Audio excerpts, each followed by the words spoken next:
Waduh, NATO permainkan Ukraina, Fakta Pertahanan minta Zelensky serahkan beberapa wilayah ke Rusia kalau mau gabung NATO. Si pelawak murka. Залишається місяць до старту нового політсезону в країнах-партнерах і зробимо все, щоб цей сезон максимально сприяв нашому руху вперед до перемоги, нашому прагненню відновити мир для всієї України без жодного виключення.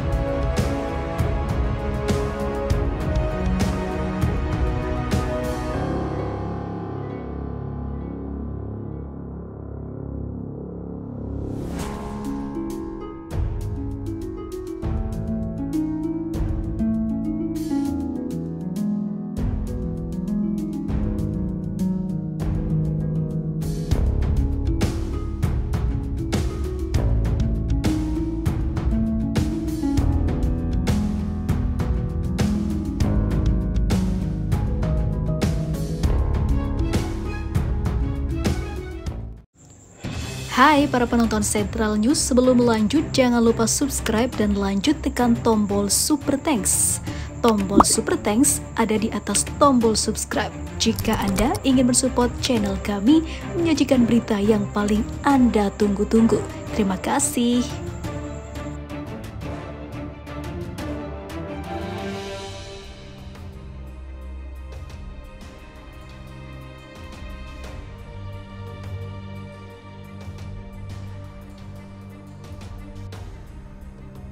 Zelensky dikabarkan tengah kebakaran jenggot mendengar salah satu syarat yang diberikan NATO padanya untuk bergabung dengan Fakta Pertahanan itu adalah menyerahkan beberapa wilayahnya ke Rusia. Hal ini sangat konyol. Presiden Ukraina ini jadi tak habis pikir dengan apa yang dilakukan NATO kepadanya. Padahal dia sudah mengorbankan jutaan warganya dalam kesengsaraan dan keterpurukan yang panjang hingga mereka harus meninggalkan negaranya dan kehilangan orang-orang terkasih.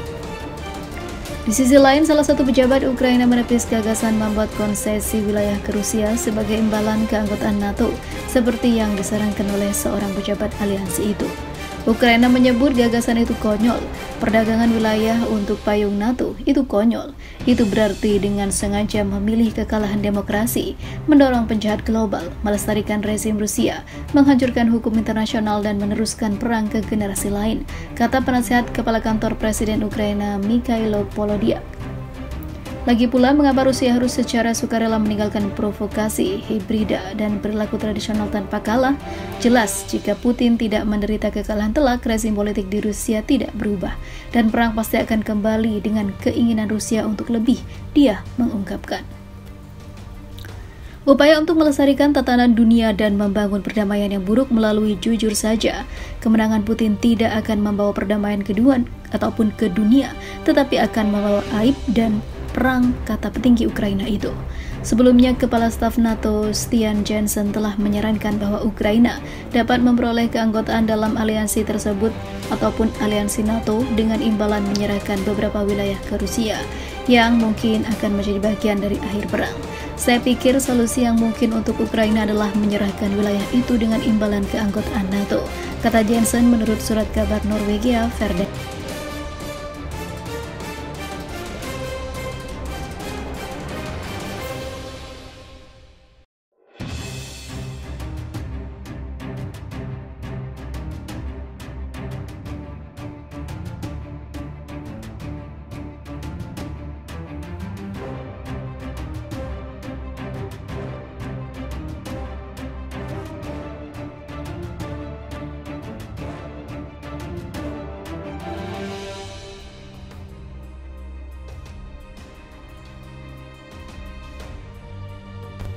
Merinding, armada raksasa Rusia hadang pasukan NATO yang bersiaga di sekitar Ukraina Polandia.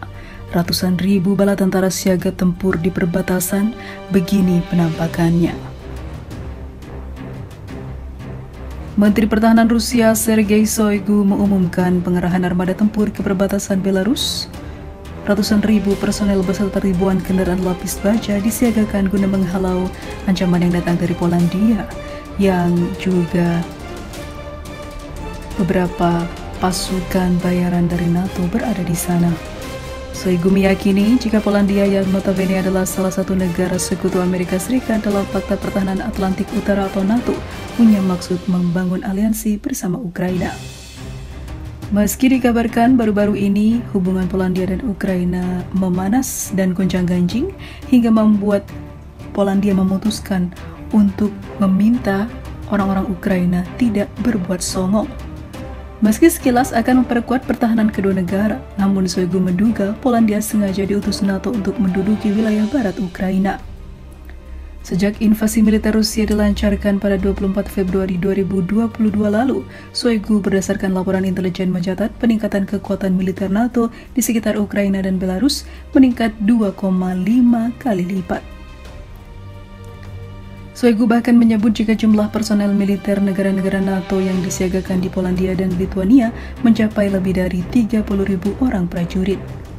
Tak hanya itu, Shoigu juga tahu betul bagaimana ambisi Polandia untuk membangun dan meningkatkan kekuatan serta pengaruh militer di kawasan tersebut. Pembelian alat utama sistem persenjataan atau alutsista dari Amerika Serikat, Inggris hingga Korea Selatan membuktikan niat Polandia di bawah komando Perdana Menteri Mateusz Morawiecki merealisasikan hal tersebut.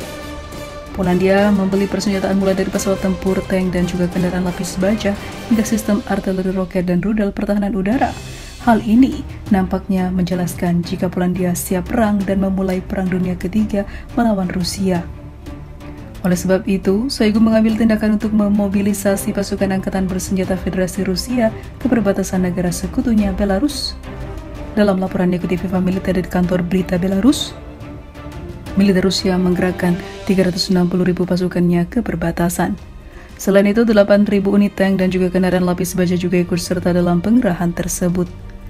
Belum lagi persenjataan lain berupa 6.000 unit sistem artileri mortir, roket dan juga rudal serta 650 unit pesawat dan helikopter, termasuk di dalamnya jet tempur beserta helikopter serbu.